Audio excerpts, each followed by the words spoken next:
we don't always want to just decompose vectors. Sometimes we want to add them up. Perhaps in a crazy situation like this. Here we have Michael J. Fox's DeLorean from Back to the Future. He's trying to go 88 miles an hour forward. And I have taken the x and y axis coordinate system and I rotated it. Just as an example for how we could do this if we wanted. Maybe the DeLorean's readout is only giving the x component of the velocity and the y component of the velocity. And let's say that he's driving 55 in the x direction and also 55 in the y direction. And that would make his overall velocity a vector that looks something like this. Oops. Like this. And we make a rectangle. We should be able to make a rectangle with our overall velocity vector and the y and x components of that vector. So we can make beautiful right triangles. Here's the right angle, and let's say this is a 45-degree angle over here.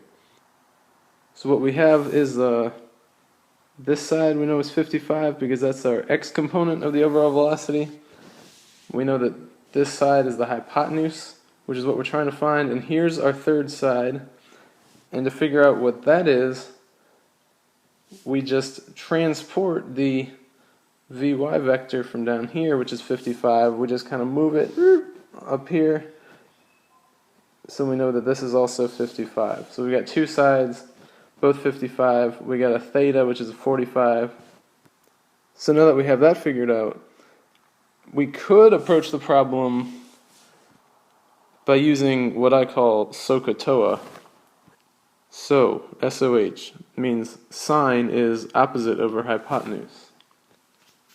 So in this case, that means sine of 45 equals the opposite side length, here it's 55, that's the opposite side to the 45 angle, over the hypotenuse, which is the length that we're trying to find. And that hypotenuse is v, the overall velocity of the DeLorean. Or actually, it kind of looks like the state of Kentucky, doesn't it? So then we could solve this equation for v. Anytime you get an equation with only one unknown, you can solve for that unknown.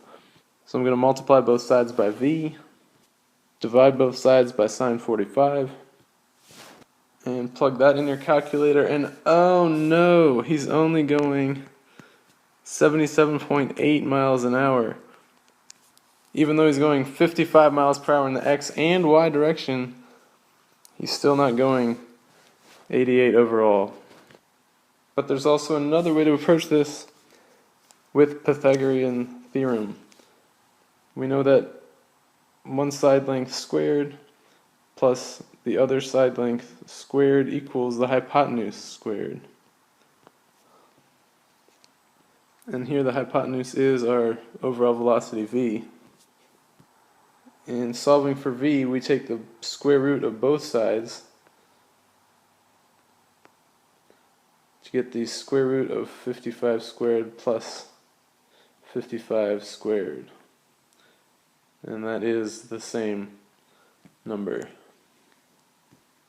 that we got when we used the first method. Okay, that was a kind of crazy example.